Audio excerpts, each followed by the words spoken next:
à tous, ravi de vous retrouver pour cette nouvelle page d'actualité en Savoie-Mont-Blanc. Voici les titres que nous allons développer en ce mercredi 12 avril. La campagne présidentielle bat son plein, pourtant il ne reste que 11 jours aux 11 candidats pour faire la différence. Aujourd'hui, François Fillon était à Aix-les-Bains avec des élus et des sportifs. Pour l'équipe de Jean-Luc Mélenchon, la journée était consacrée au tractage sur le marché de Mété. Nous les avons suivis. Et puis deuxième épisode de notre série consacrée aux produits locaux. Aujourd'hui, nous nous intéressons aux terrines de poissons exclusivement fabriquées à partir des poissons du Léman. Olivia Boisson nous fera découvrir certaines recettes. On débute donc ce journal avec de la politique. François Fillon était en visite aujourd'hui du côté d'Aix-les-Bains. À J-11 du premier tour, le candidat des Républicains vient chercher des points. Du côté de la France Insoumise, les militants de Jean-Luc Mélenchon étaient ce matin sur le marché de Mété pour distribuer des tracts et installer un porteur de parole. Reportage réalisé avec Emmanuel Jaude. François Fillon à la conquête de la Savoie. Le candidat des Républicains perd du terrain dans les sondages, alors il faut rassembler. Il était entouré de très nombreux élus de Savoie-Mont-Blanc, de beaucoup de journalistes, mais aussi de sportifs de haut niveau. Le programme nous plaît parce qu'on va refonder la France. Comme je suis une gaulliste, je ne suis pas les Républicains, j'ai ma carte gaulliste du général de Gaulle. Eh bien, moi, je veux que cette France retrouve sa grandeur. On a des capacités, on a des jeunes. Comme disait Pompidou, arrêtez d'emmerder les Français avec toutes vos lois, vos machins. François Fillon va faire tout ça, j'ai lu son livre, je sais ce qu'il va faire, je connais l'homme, c'est un sportif, il a du tempérament, il a de la ténacité, il a du courage. Alors moi je dis simplement aux gens, ouvrez les yeux et on fonce tous derrière Fillon. Reste donc à François Fillon à changer de braquet pour atteindre l'une des deux places synonymes de second tour. Autre ambiance sur le marché de Mété, cette fois-ci ce matin. Madame, bonjour. Vous vous intéressez un peu aux élections? Oui. Oui, vous savez pour qui vous allez voter déjà? Pas encore? Non. Non. Ici, c'est distribution de tracts. Beaucoup d'électeurs ne sont pas encore sûrs du bulletin qu'ils mettront dans l'urne, alors il faut convaincre. Du côté des militants de Jean-Luc Mélenchon, en plus des tracts, on pouvait trouver un porteur de parole. On interpelle les gens qui passent, on note des pépites de ce qu'ils nous disent, de manière à laisser une trace de l'échange. Souvent, quand on discute avec un militant en campagne, vous avez l'impression que tout ce qui l'intéresse, c'est de vous faire voter pour son candidat.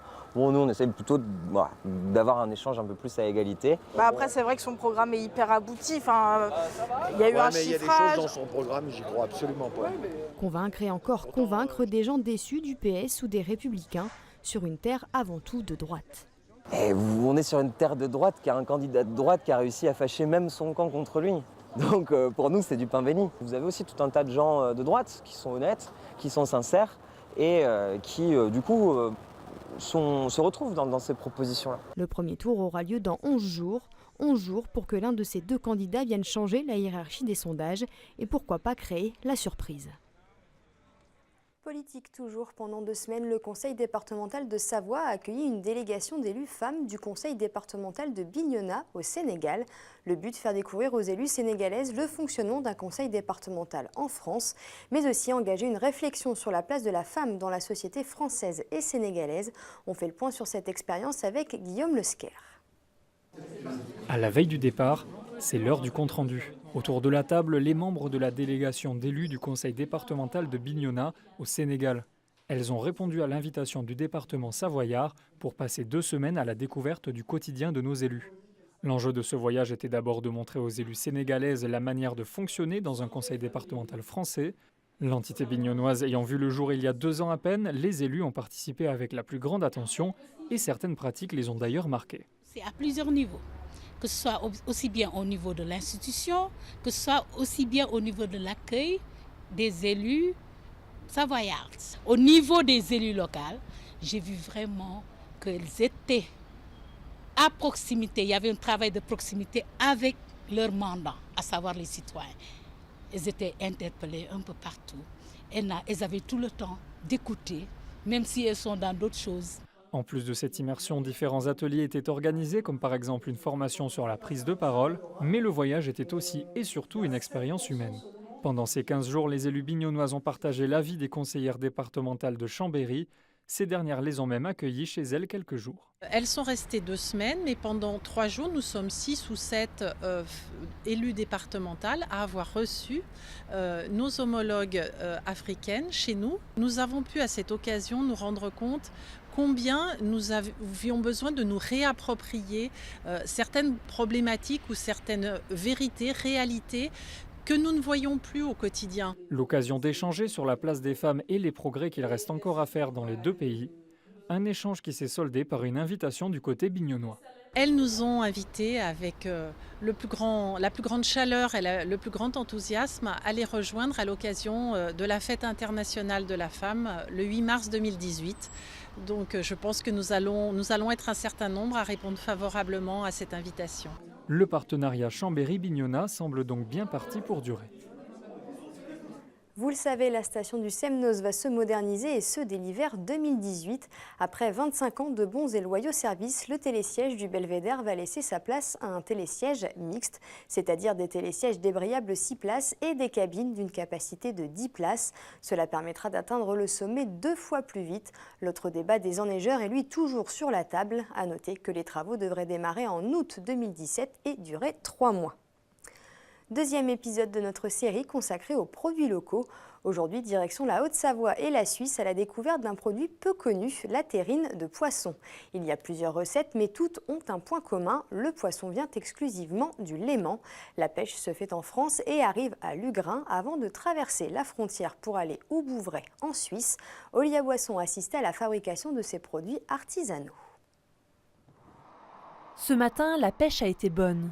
Une nouvelle positive pour l'équipe d'Éric Jacquier, qui trie les différents poissons. La récolte est destinée à la restauration, mais aussi à la fabrication de terrines. Les poissons ne viennent que du lac Léman. Voilà, on n'a pas de mélange avec d'autres poissons parce que le problème qui se passe aujourd'hui, on va dire, dans le marché de la terrine, c'est un petit peu du grand et n'importe quoi où on va vous dire, voilà, c'est une terrine de poisson qui vient d'ici et puis on va mélanger à tant de pourcents du poisson d'élevage ou du poisson d'importation. Non, nous, on ne fait que le poisson du Léman. Chaque jour, dès 3 h du matin, Éric Jacquier lève les filets. La récolte est très aléatoire. C'est de la pêche artisanale, donc on est tout sauf régulier. C'est pour ça qu'on a plusieurs recettes, parce qu'en général, quand il manque un poisson, on en a toujours un autre qui devient un peu plus prolifique dans nos filets, et à ce moment-là, on change de recette. Voilà. Hop. Au total, ce sont 5 poissons qui sont utilisés pour cuisiner les différentes recettes. Ils sont pêchés en France, puis congelés. Le poisson. Dès le lendemain, ils traversent la frontière, direction la Suisse. Ici, Romain prépare une nouvelle recette à base de lotte. C'est assez avantageux de travailler la lotte.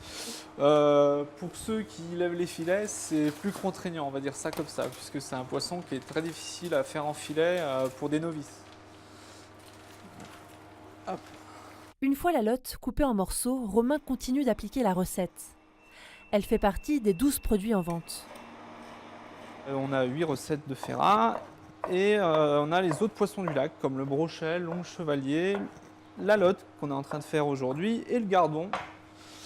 Les poivrons sont coupés, les échalotes ciselées. Puis Romain mixe le tout avant la mise en pot. Donc là, on va mettre en bocaux notre masse. Donc on met dans la trémie pneumatique la masse et la trémie va nous doser les pots à 100 grammes ou à 190 grammes selon ce qu'on veut faire. En moyenne, 13 kg de filet équivalent à 220 pots de 100 grammes. Il ne manque plus que l'étiquetage avant d'effectuer un dernier voyage en magasin, toujours au bord du Léman. Et demain, pour le dernier épisode, il sera question de la fabrication de la raclette de Savoie. On termine ce journal avec un mot concernant la circulation. Le jeudi 13 avril et le vendredi 14 avril, la circulation sera particulièrement difficile sur la RN 205, notamment pour accéder au tunnel du Mont-Blanc en raison des très nombreux automobilistes qui se rendent traditionnellement en Italie pour les fêtes de Pâques. Le temps d'attente pour franchir le tunnel pourra atteindre plusieurs heures. Le préfet de Haute-Savoie conseille donc à tous les automobilistes d'éviter les heures de pointe pour le jeudi 13 avril entre 10h et 21h et pour le vendredi 14 avril entre 7h et 17h. C'est la fin de cette édition. Merci à tous de l'avoir suivi. Juste après, retrouvez Destination Montagne. Emmanuel Jaude et François Pirot vous font revivre la Transvanoise. N'oubliez pas notre site internet 8montblanc.fr. Belle soirée et à demain pour encore plus d'actu en Savoie-Mont-Blanc.